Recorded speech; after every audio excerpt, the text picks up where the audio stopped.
My name is Dr. Waddell Brooks Sr., your host, and this is Community Forum.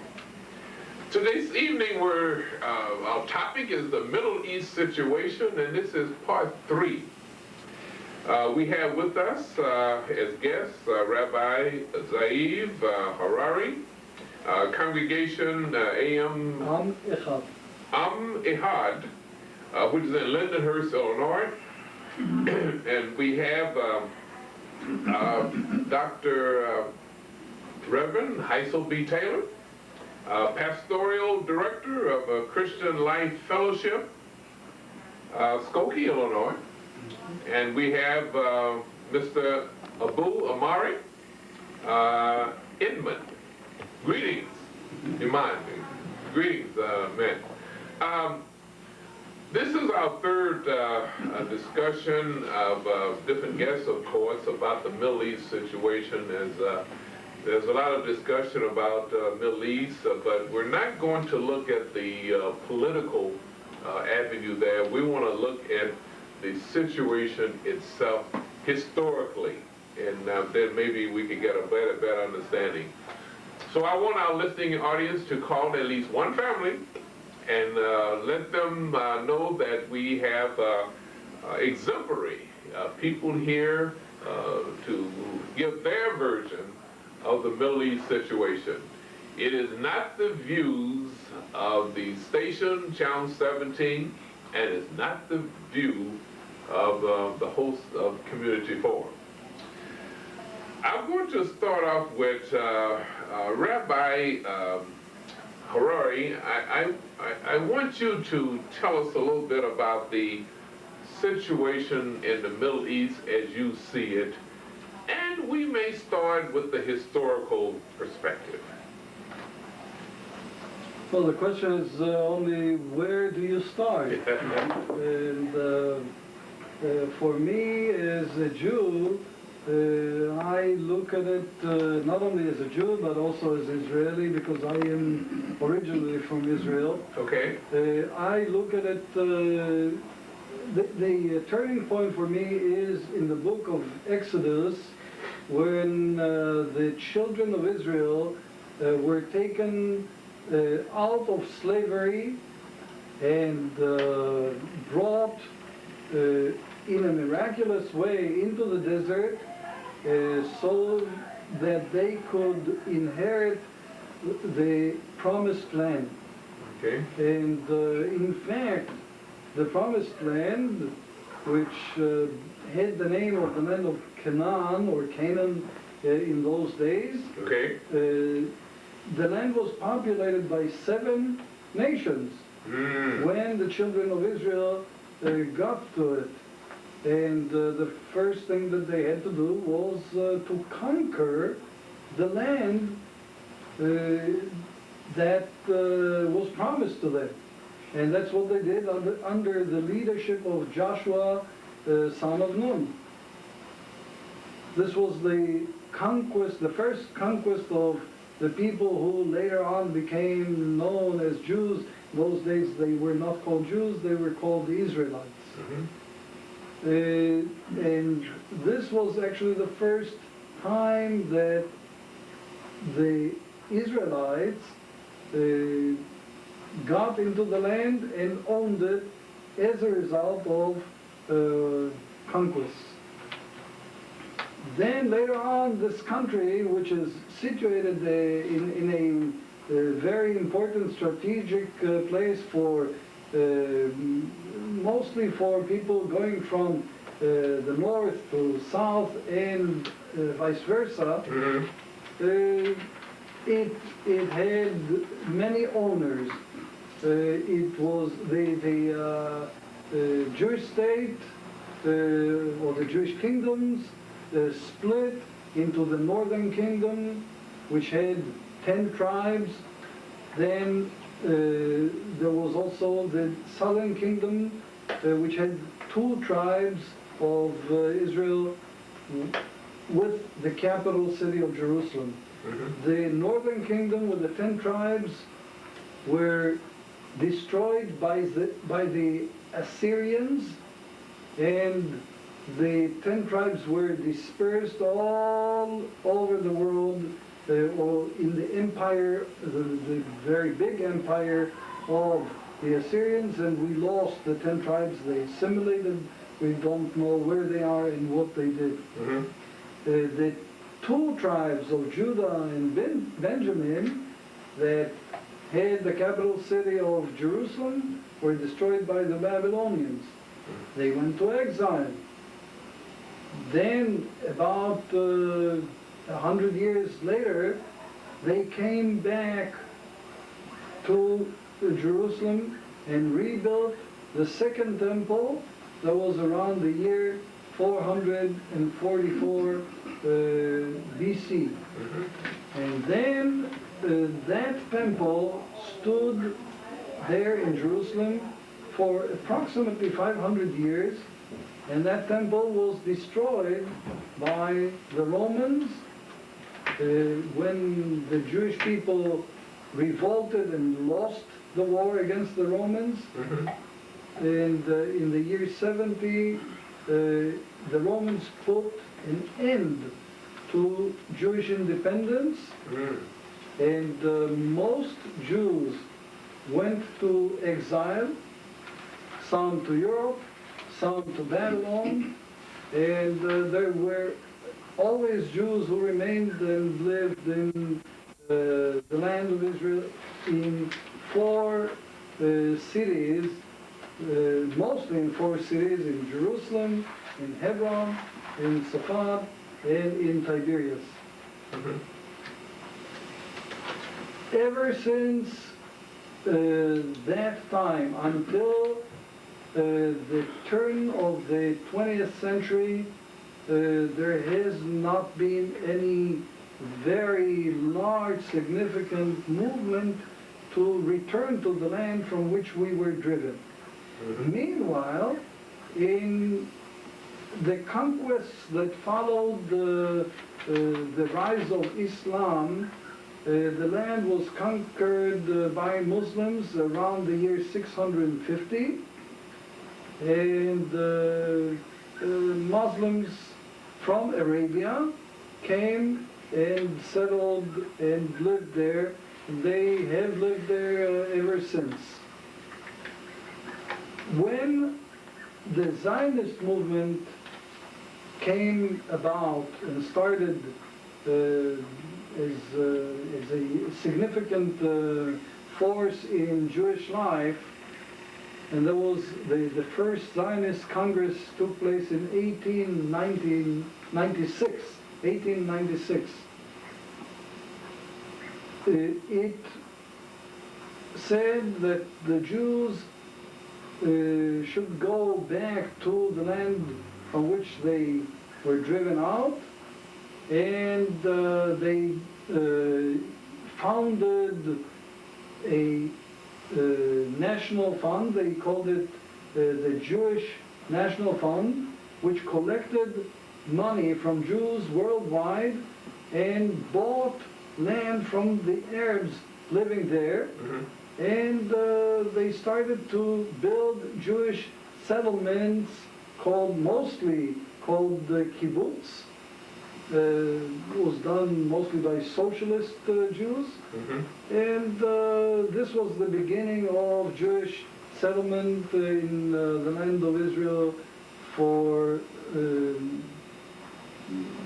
something that lasted about 50 years and eventually led to the foundation of the State of Israel after the end of World War II in 1948.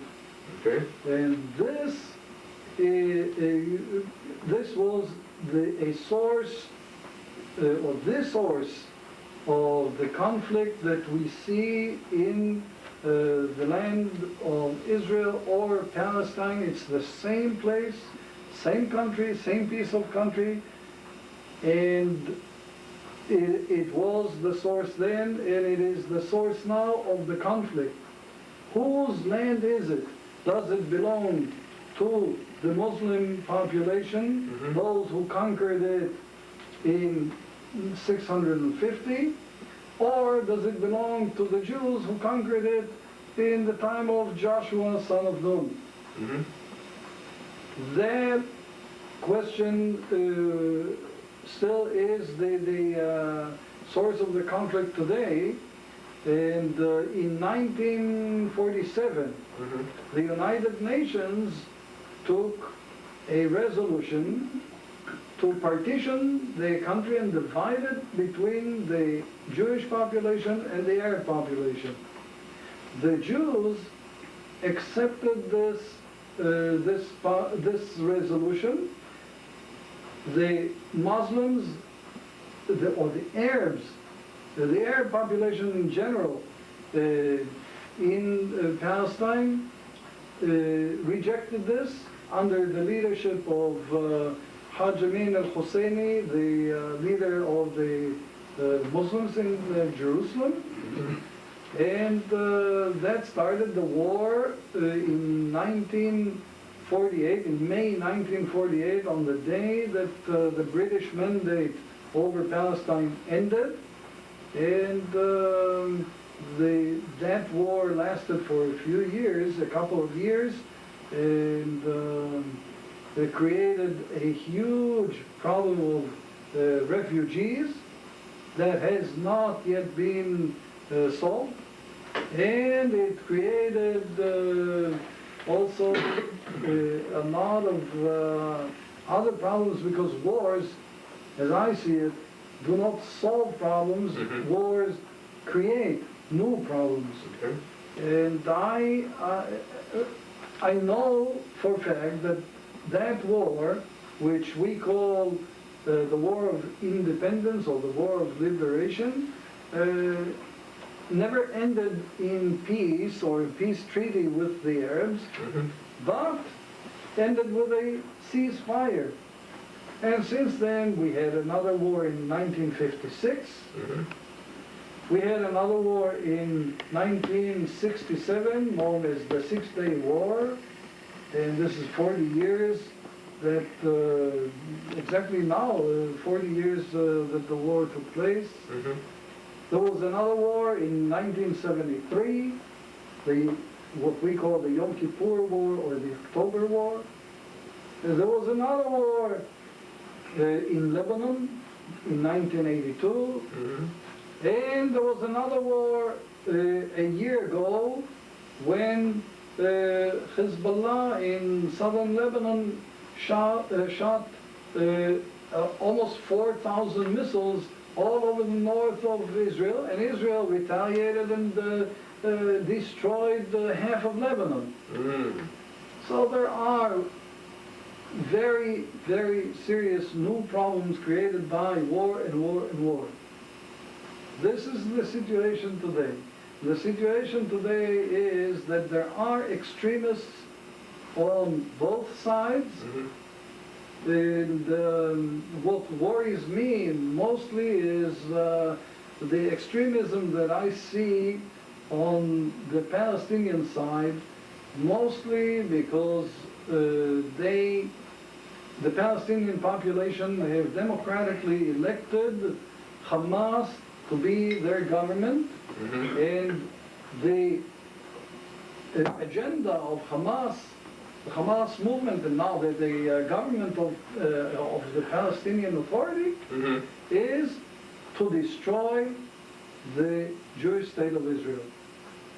And if someone comes and says, I want to destroy you, you can either say, okay, destroy me, or you can fight against it and say, I'm not going to let you destroy it.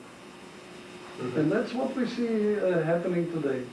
Unfortunately, I don't see the opportunity to seriously talk peace to anyone who can really represent the sides in a very significant way, because I know that if we talk to someone, then there is a majority who wants to destroy us. Rabbi Haroi, there are several groups feel that there will be peace, peace in the world. We have to be optimistic to believe that there's going to be peace.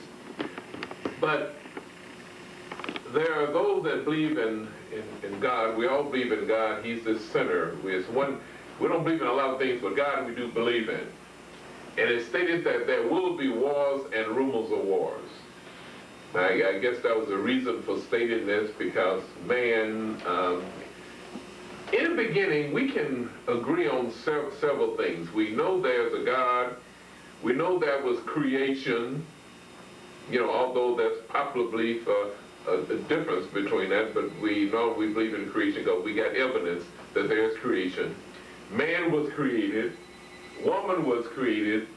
We can, you know, that's some ground levels we can believe in. I'm wondering about you mentioned the Israelites were driven out of Canaan? In your discussion, you mentioned that they were driven away from the land. Was that the land you referred to? Was that Canaan? I'm referring to Egypt. In Egypt, they were slaves in Egypt. Yeah, right. They were actually not a nation in Egypt. Okay. They were Egypt. Yeah, they were slaves in Egypt for about 400 years, and Moses was the prophet that God sent to take the Israelites out of Egypt and make them into a nation and bring them to the Holy Land, to the Promised Land. And we were just talking about it a few minutes ago. Moses never made it. Yes. Moses never made it. He saw the land from Mount Nebo, Okay. But he never entered it. Now, history tells us that, I guess, Egyptians were the first rulers of the world. You know, they had the Israelites. I wasn't there. The history tells us that they were, for 400 years, you just mentioned that they were slaves under the Egyptians, you know. But I wonder, why were they driven from the land? Was it because of disobedience to God, or what was the reason they were driven out? Driven out of where? Egypt. No, they left Egypt to be free from slavery. They came to Egypt. There were 70 people, the family of Jacob. Okay. They came to Egypt because of famine. Yes. There was famine in the land of Canaan. Okay. And there was food in Egypt, and they went there to survive physically, to get food. Okay. And they had family connection because of Joseph. Joseph became a big personality, a second in command in Egypt, and he became a very powerful figure, and they came to get food, not even knowing that he was their brother. Mm-hmm. Okay, we're going to ask Dr. Hazel B. Taylor to give us his assessment of the Middle East situation. Okay, first of all, I would thank my distinguished colleague for his historical perspective, because I don't have that kind of history. Okay. And that's not the way I am trained to approach it, albeit I understand entirely. And what he was trying to share with you is the history of how the people came into Egypt, the political situation of oppression that they were there, the exodus from there due to the oppression there, to the promised land, and so on, and to the present day. And the whole issue, as he spoke of it, the ownership of land is critical and is still facing the Palestinians and the Jews who owns the land, or part of the land. And the resolve is, how do we share that land? Israel is, we know, is only about as large as New Jersey. It's not a Okay. huge area. And it's smaller than New It's Jersey. smaller than New It's Jersey. Rhode Island. Yes. Okay. Which makes it all the more unfortunate. And we speak of Moses, but we also speak of Palestinians, and they are all children of Abraham, so they share a common heritage. So you're talking about one family, really, that is in serious conflict with each other. The other thing that's important, Dr. Brooks, is that Israel is not just important to my colleague over there, it's important to all of us. It's the region where, as we sit here and as you were discussing, you have a concept of your religion that is based upon that land. And to the extent that you have some knowledge of what that land is all about, you determine what your faith is about it. Mm-hmm. So what is happening in Israel is not in that region, is happening to all of us as we speak. Mm-hmm. It happened in that time. I approach it more theologically and spiritually. The one thing that when we speak of Moses, we also, and Israelis, we're also talking about monotheism, or not monotheism, but monotheism as opposed to polytheism. And monotheism is that which we can speak about as bringing all of us together. One God who is one. Mm-hmm. The fundamental theology of the Jewish faith is fundamental to Christianity and even some other religions. Mm-hmm.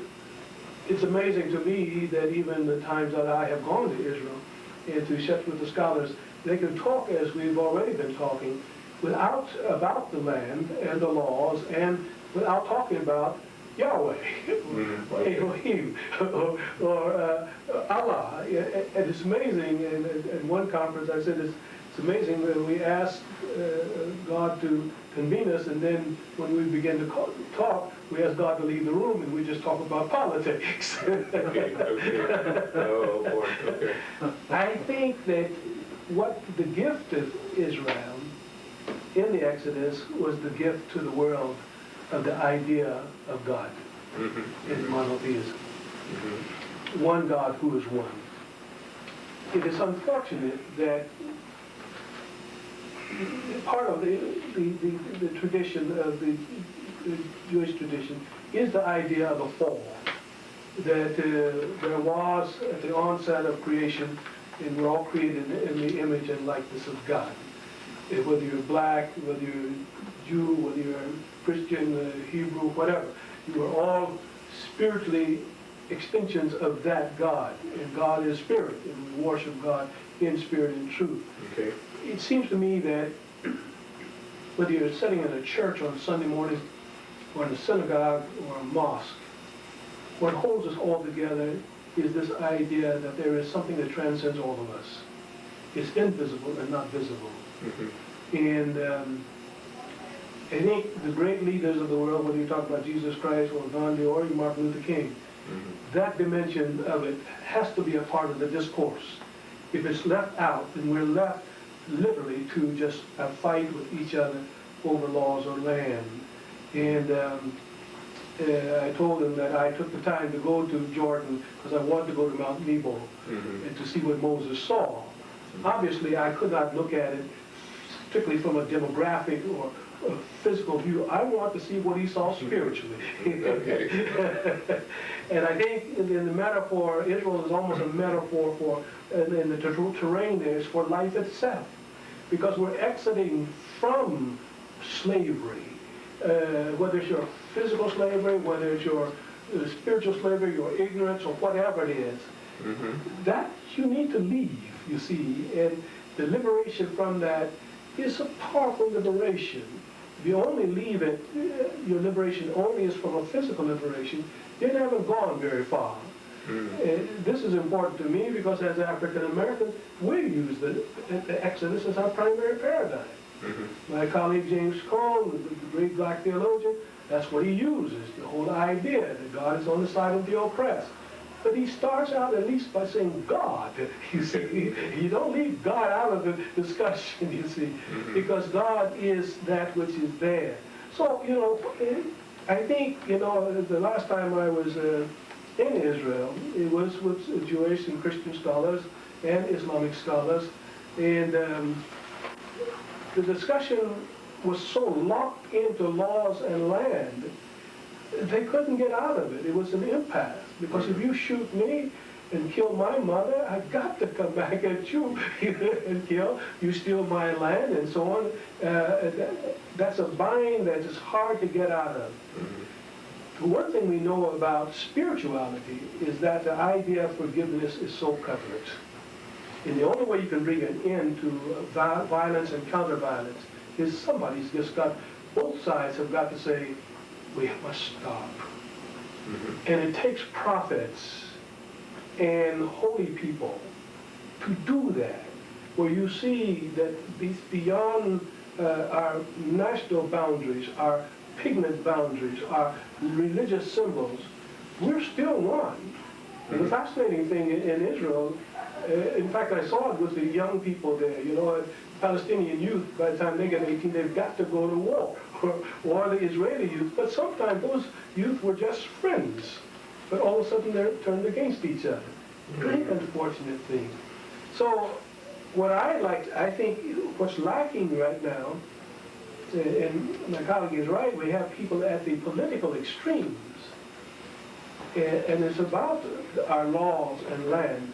But now we have to have some people who are there, who can discuss, get back to the idea that there is, as Moses said, who, God, when he went down to liberate them, God, who shall I say sent me? I am that I am. And that I am does not have language, either Hebrew, Greek, English, or any of those. And it does exist. You see, that I am is a presence. And that presence has got to come back into the discourse and be present with us. Now that may sound esoteric and abstract, but I'm going to tell you something. As an old civil rights activist, I see it even in our struggle. African Americans are pitted against each other as much as the Palestinians and the Israelis are pitted against each other. It's locked in jails. As we speak, we are shooting each other on the streets out there. So an answer to the question has to be an answer not merely for the Middle East and for the Palestinians and the Jews. It's got to be an answer for all of us. And God is that answer.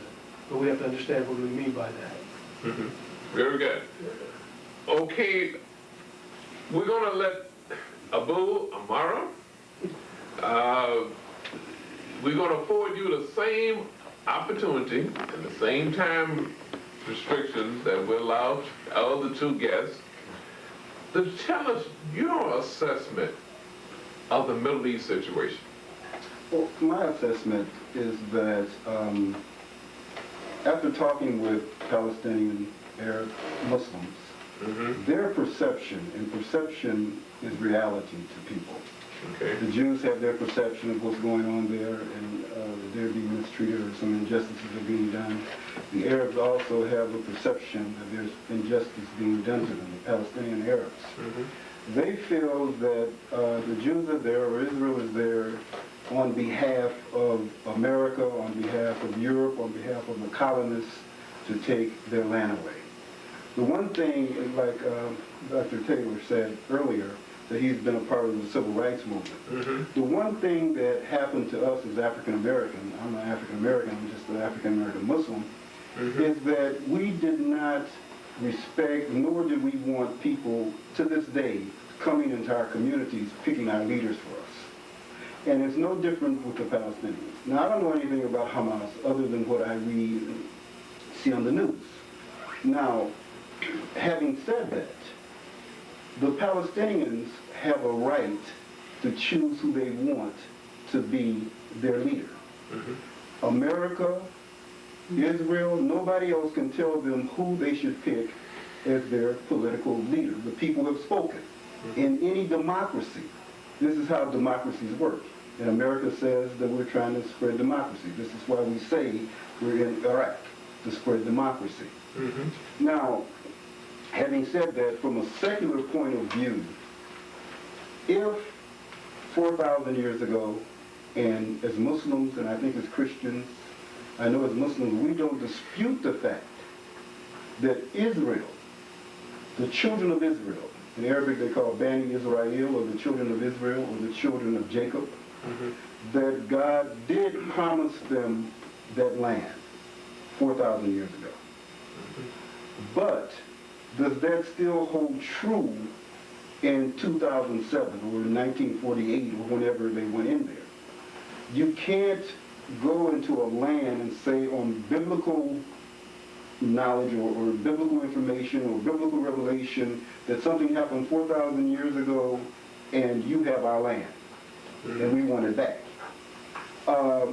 Having said that, I still think that the Muslims and the Jews need to have dialogue like we're having tonight. In fact, 1,400 years ago, in the 7th century, the Prophet Muhammad, may the prayers and peace be upon him, he recommended shura.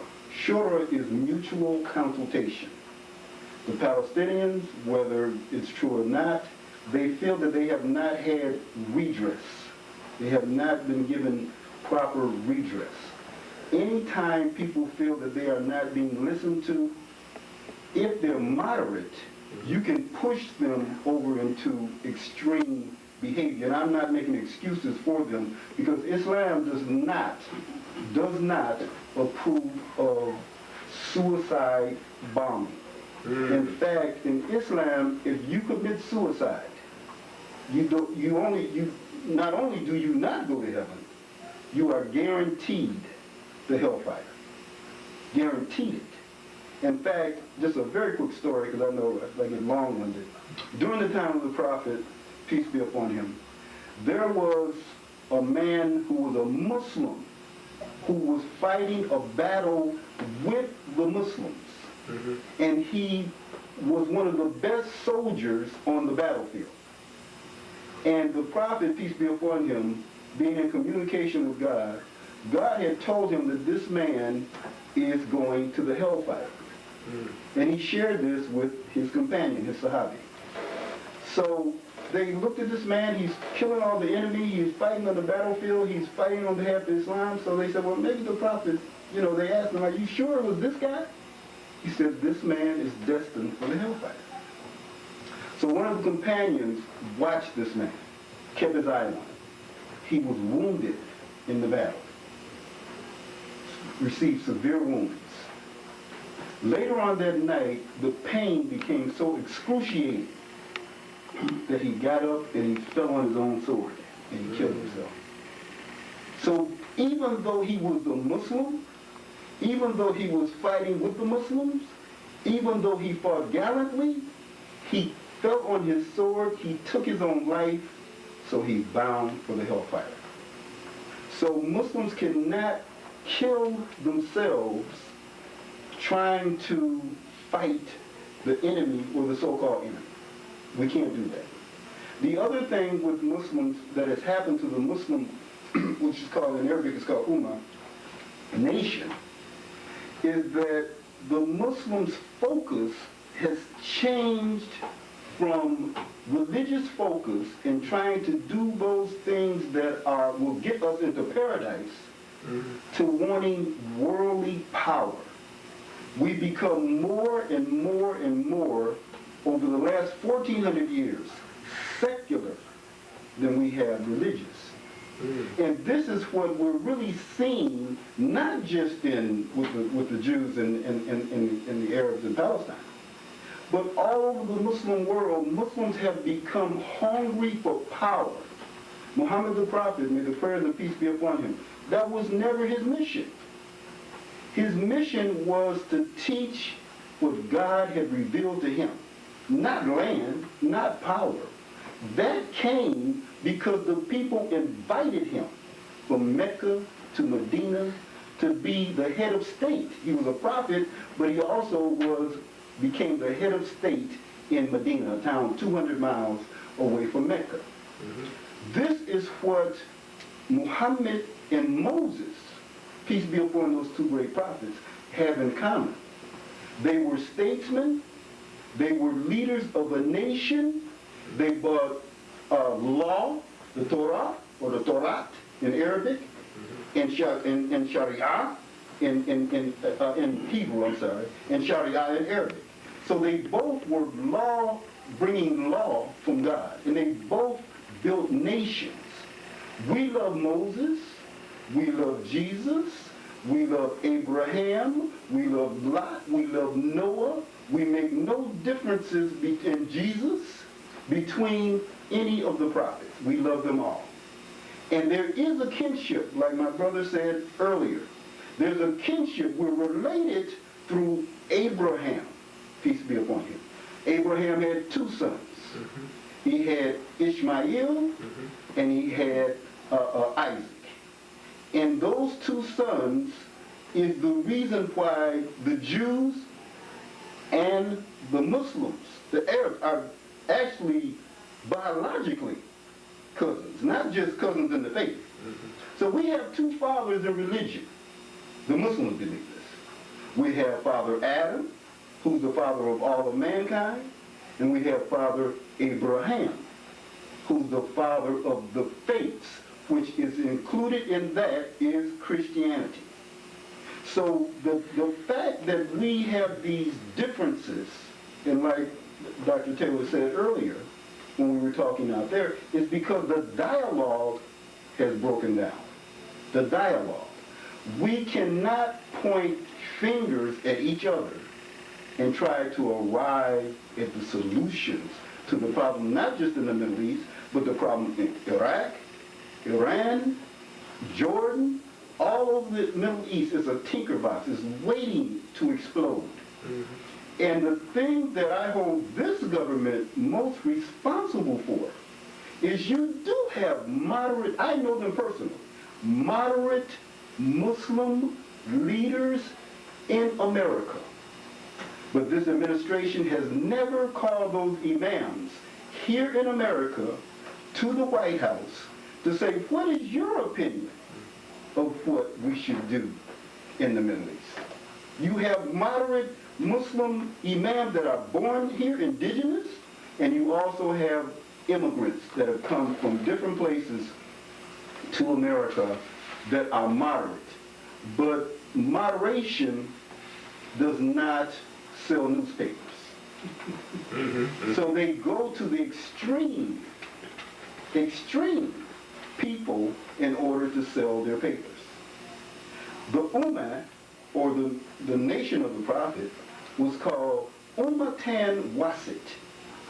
The Arabic term Ummatan Wasit means the balanced nation. That you can't be too far to the left and you can't be too far to the right. During the time of the Moors, the black Moors, the Moorish Muslims, Moroccans who ruled Spain for over 800 years. These were Muslims. The Jews were there living in Spain in peace under Muslim rule. Under Muslim rule. And the Jews and the Muslims have gotten along since the time of the Prophet. In fact, they didn't even have to go to war. The Jews that lived under the Muslims, they paid a tax. It's called jizya. In Arabic, it's called jizya. And it's a tax that non-Muslims pay to live under Muslim rule. But the answer to your question is that there has to be mutual consultation. There has to be respect for the other man's opinion. And just like African Americans, we don't want anybody choosing our leaders. And they don't either. We have to respect that. And that's how you get down to finding out the solution to the problem. I have to respect you. You have to respect me. I have to respect the rabbi. I have to respect the doctor. Hopefully you guys respect me. And things work out.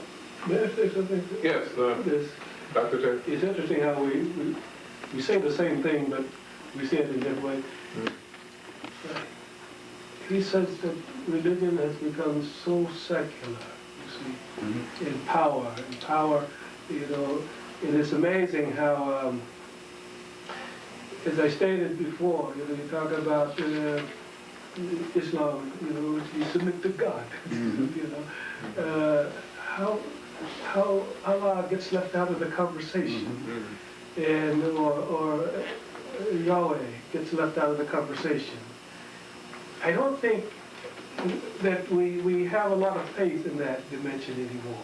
You're right. I think that we have become so preoccupied with our pain of the challenges of secularization and fighting each other, over laws and land, that we can no longer even conceive that, it would almost be a waste of our time.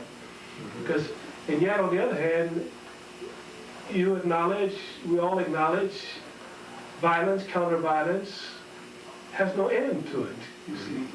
It's impossible to get out of that lock somewhere. And yet this dimension that we refer to as an invisible dimension we call God is one, and it's peace. There is peace there. I think it's a real question now, and I think it's for all of us, it's reducible to any situation. It's not just the Israelis or what's happening in Iraq, because you're going to have people like Bush and others who are going to push the button and going to draw you out, you see, and bring you down. I think Martin King was so important, nonviolence as a way to resolve an issue. It's not that we were dealing with all kinds of races. You remember that. Oh, yeah. And I had to deal with the Bull Cutters. I came out of the South there when I was working down there. There was all the reason in the world where we should have struck back. But to hold our peace in a way and to believe that you can demoralize your enemy by sheer, that soul force that Gandhi talked about, is going to have to be tried again. I don't think there's another way. Somebody is going to have to stop and say, I will take it. I will bear up under this. And believe that that power is an extraordinary power. Because when I think you do that, as Jesus Christ talked about it, and he was just a Jew, he was a radical Jew. You see, he just said the law can't be out there only on tablets of stone. It's got to be in your heart. You see, you've got to love your enemy. Do good to those who despitefully use you. That's radical from the point of view when you're locked in, with all of these things that are happening around you. And I think what we have to do, the time that I spent, is not trying to take sides, because I think I will lose there. I don't even want to take language. I was stopping you, I don't want to go and fight over whether, the blacks began. You started out with Adam and the creation of Adam. The fall was one humanity. And I think even with Martin King, they talk about a world house. That's a huge proposition. That we all live in one house. And it's a fascinating thing on this planet right now, there's no way out. America found out in 9/11 that we're as vulnerable as anybody. And as long as we keep agitating the enemy's going to attack us back. And and we sit here now as if we're not a part of that. We're looking every day at the radical possibility another 9/11 could happen. We're vulnerable. So it's no difference here than it is in the Middle East out there. Somewhere along the line, we're going to have to take God seriously. Say amen. Okay, we might... May I just say... Yes, sir.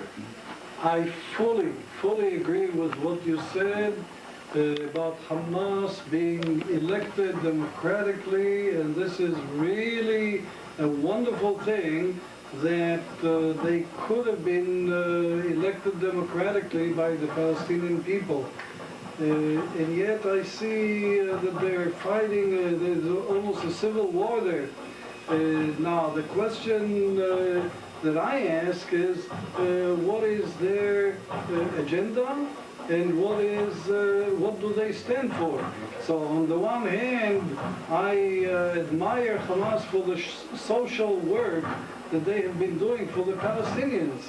The social work is admirable. They've been really helping the Palestinians in a very great way. On the other hand, as an Israeli and as a Jew, I know also that they call for the destruction of the state of Israel, and I cannot... I'm not defending Hamas. What I'm saying is that we can't, in America, say we're going, spreading democracy, and then abort the process. You know, you either have democracy or you don't. You know, and what I'm saying is that they elected Hamas, and I don't know. Hamas may, you know, I don't know what they're doing, but the point I'm saying is that we can't interrupt the democratic process. And it's the same way. I mean, there was a civil war in this country, and we were all. I do not suggest that there is anything wrong. On the contrary, I say it's good that they have used the democracy to elect their leaders. I cannot agree with what these leaders stand for in terms of the state of Israel, and that's what... And that's your freedom of speech. Of course, Yeah. and not only freedom of speech, freedom of self-defense, because they're shooting Qassam missiles into Israel every day. You see, but see the predicament? There's no way out of that. You see, No, there is way out. Okay. The way out is to understand that both sides have to take the blame and say we have to start new and divide the land between the two nations. And this is what they tried to do before things went wrong in Camp David. And I don't know But I'm how... saying that you just announced yourself that you could not trust that. You see, because you don't know. With Arafat, obviously he received a lot, there was a lot promised to Arafat. And one would have thought that he could have settled the issue, but he chose not to do it, you see. So you're relying on a human factor there that is Absolutely. really crippled and paralyzed, and that somebody had the capacity. And Muhammad did that. He was able to rise to a level, a different, Moses rose Yeah, to but a different. Arafat was not able to rise to the- Precisely my point, though. Yeah. I'm saying that there was so much altered, and he probably could have taken it and gone. We would have had peace. But how are you going to guarantee that you're going to get, as he said, if he has the right to elect his own leaders, they may elect somebody who is there to do you in. Of course. Okay. So what's, you can't talk about that as your way out. You got to talk about something that's greater than all of us. If we don't believe in that, Absolutely. then I think that we're not just another group of politicians. I've gone to enough conferences around the world, and Dr. Brooks, and I see that religious leaders can rarely get past the politics that other leaders, you know, they're like the United Nations leaders, they're political leaders, but they come under with a garb of religion, but they cannot address the situation any farther than that. They cannot bring to the table that which they claim as what makes them distinct from politicians, namely that we believe in something, you see. And I think we're going to have to get more serious about that which we claim we believe in. I think Moses was quite clear, and he spoke very precisely about God or Yahweh. I think Muhammad was very clear.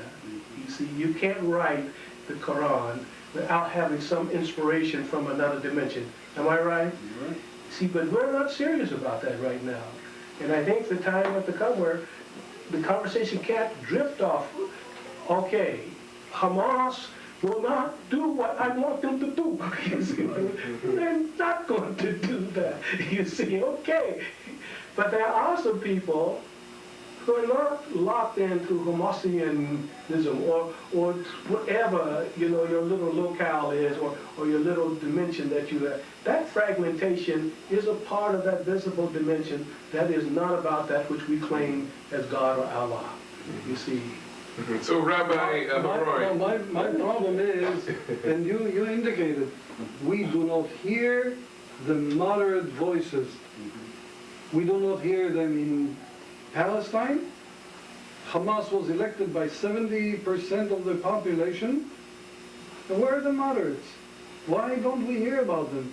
Why are they missing from the education of the people? And if you go to mosques there, you see what they preach.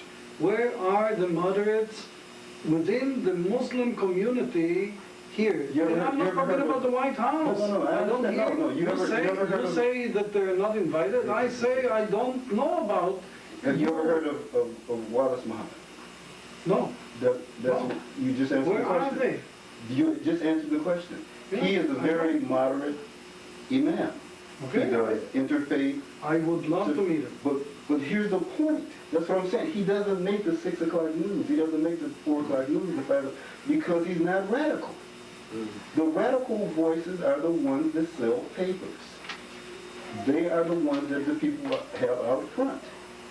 He's not radical. There are other imams. I know imams here in Lake County who are they're moderate. I'm moderate. Otherwise, I wouldn't be here. Absolutely, absolutely. You got a dialogue going right there. Here we are. I would love to dialogue with you. Okay, we'll exchange numbers and we'll dialogue. It's no problem. All I was saying was that, see, I'm coming from two perspectives because I'm African American Right. and I'm Muslim. Right. I'm African American Muslim. And I came through the 60s. I came through the movement. And I know what they tried to do. They tried to pick our leaders. We're adults. I mean, we're not children. We can pick our own leaders.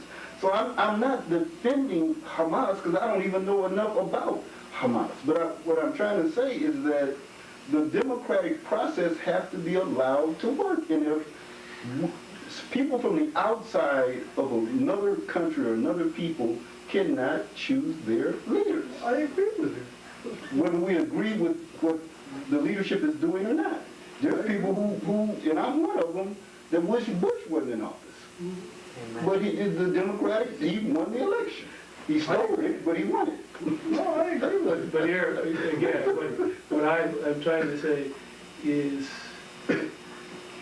if we don't have another level of discourse, leaders are leaders, and the complexities of nations and wars has not so much to do with personalities as it do with oil and land. There you go. Your name, that can be, so on the one hand, you're sitting here talking about a leader and how much control, does Knesset have, over anything. It's so many things are moving. That's why Apostle Paul said it correctly, we wrestle not against flesh and blood, but against principalities and powers, rulers of darkness, wickedness in high places. And I even have seen Minister Louis Farrakhan shift, because he is aware, that polarization is not an end. You cannot get out of it. You have to go to another dimension. And I'm sitting here now, post civil rights, and I've been as active as anybody in politics. And even a rabbi once said, "You seem to have become very mild. I remember when you were." I had a beard, way out here, big afro and everything. But I don't have to go to Israel. I don't have to go to Afghanistan. I'm living with this in my own community. The impasse of the discourse and our inability to rise to some level. We can't even get to the point where we're all black. You know what I mean? That we're all oppressed. Some of us think we're in the promised land. Some of us think we're still in the wilderness. We have no legal way to manage and discipline ourselves. Many of our people are still back in Egypt. They haven't gotten out.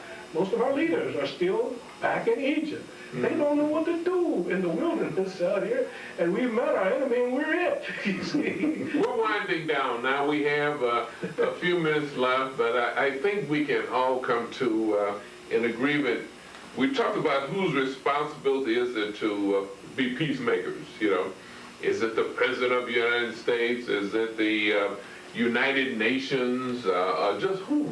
Who is it? Whose responsibility is it? Well, I'm here to tell you that it's not about me. It's about all for Him. And that Him is God. And it's been expressed several times within our discourse that if we don't, God is the answer. and of all we leave God out of it and try to resolve it ourselves. And the world is not our home. We are like a vapor, you know, and a vapor, and we all know what a vapor is. So we here trying to build bridges, but we trying to build bridges without God at the forefront. So thank you, ladies and gentlemen, for listening and viewing Community Forum. This evening, this has been Community Forum. My name is Dr. Wandell Brooks Sr., your host.